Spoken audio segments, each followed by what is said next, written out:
भोकरदन तालुक्यातील पिंपळगाव रेणुकाई येथे पंचायत राज समितीचे अध्यक्ष तथा आमदार संतोष पाटील दानवे यांच्या वाढदिवसानिमित्त भव्य सर्वरोग निदान व उपचार महाआरोग्य शिबिराचे आयोजन करण्यात आले। हे शिबिर ग्रामपंचायत पिंपळगाव रेणुकाई, भारतीय जनता पार्टी, संतोष दानवे मित्र मंडळ पिंपळगाव रेणुकाई व गोदावरी फाउंडेशन जळगाव यांच्या संयुक्त विद्यमाने आयोजित करण्यात आले होते। या आरोग्य शिबिरात गावातील तसेच परिसरातील शेकडो नागरिक महिलांनी विविध आजारांची तपासणी करून उपचारांचा लाभ घेतला। या शिबिरात सर्वसाधारण आजार तपासणी, डोळ्यांची तपासणी करून गरजू रुग्णांना मोफत चष्मे वाटप करण्यात आले।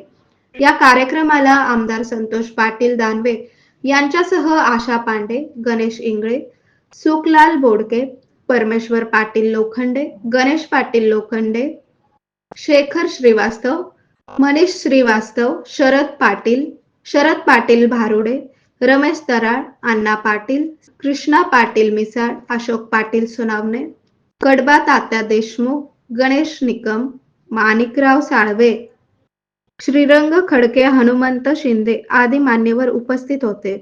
तसेच प्राथमिक आरोग्य केंद्र पिंपळगाव रेणुकाई येथील डॉक्टर कोलस्कर व डॉक्टर राऊत यांच्या मार्गदर्शनाखाली संपूर्ण आरोग्य कर्मचारी वर्ग उपस्थित होता। याशिवाय स्थानिक धन्वंतरी असोसिएशन पिंपळगाव रेणुकाई येथील सर्व डॉक्टरांनीही या उपक्रमात सक्रिय सहभाग घेतला।